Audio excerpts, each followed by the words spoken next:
Education here at Sun can be an excellent choice for any students.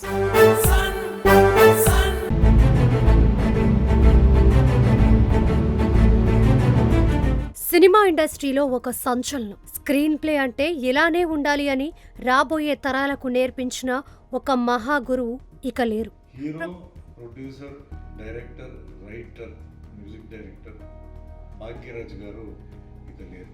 ప్రముఖ senior దర్శకుడు, నటుడు K Bhagyaraj హఠాత్ మరణం చెందారు. ఈ వార్త వినగానే యావత్ సినీ ప్రపంచం ఒక్కసారిగా దిగ్భ్రాంతికి గురైంది. సౌత్ ఇండియన్ సినిమా ఇండస్ట్రీలో, ముఖ్యంగా కాలీవుడ్లో ఒక సరికొత్త శతకానికి తెరలేపిన కె భాగ్యరాజ్ 73 ఏళ్ల వయసులో గుండెపోటుతో తుది శ్వాస విడిచారు. ఈరోజు ఉదయం చెన్నైలో నా కన్ను మూసారు. నాకు చాలా మంచి స్నేహితుడు. తెలుగు సినిమా ఇండస్ట్రీకి రావడానికి ముందు నేను తమిళ్లో చేసిన లాస్ట్ పిక్చర్ ఆయన డైరెక్షన్లోనే. ఆయన మరణ వార్త తెలియగానే అటు చెన్నైతో పాటు ఇటు తెలుగు సినీ వర్గాల్లో తీవ్ర విషాద ఛాయలు అలుముకున్నాయి.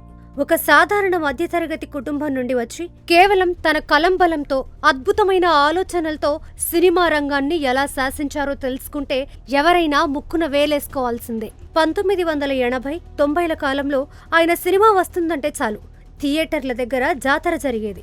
భారీ బడ్జెట్తోనో, యాక్షన్ సీన్లతోనో కాకుండా కేవలం మిడిల్ క్లాస్ సెంటిమెంట్స్, అద్భుతమైన హ్యూమర్, అందరికీ కనెక్ట్ అయ్యే స్క్రీన్ ప్లేతో బ్లాక్ బస్టర్ హిట్స్ కొట్టడం ఆయనకే సాధ్యమైంది.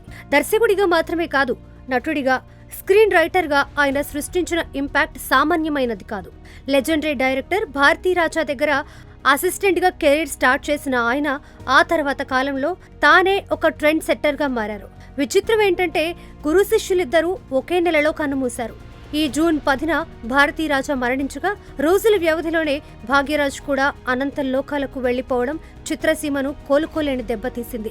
ఎంతో మంది ఇవాల్టి స్టార్ డైరెక్టర్లు తాము భాగ్యరాజ్ గారి స్క్రీన్ ప్లే చూసి సినిమాలు రాయడం నేర్చుకున్నామని గర్వంగా చెప్పుకుంటారు.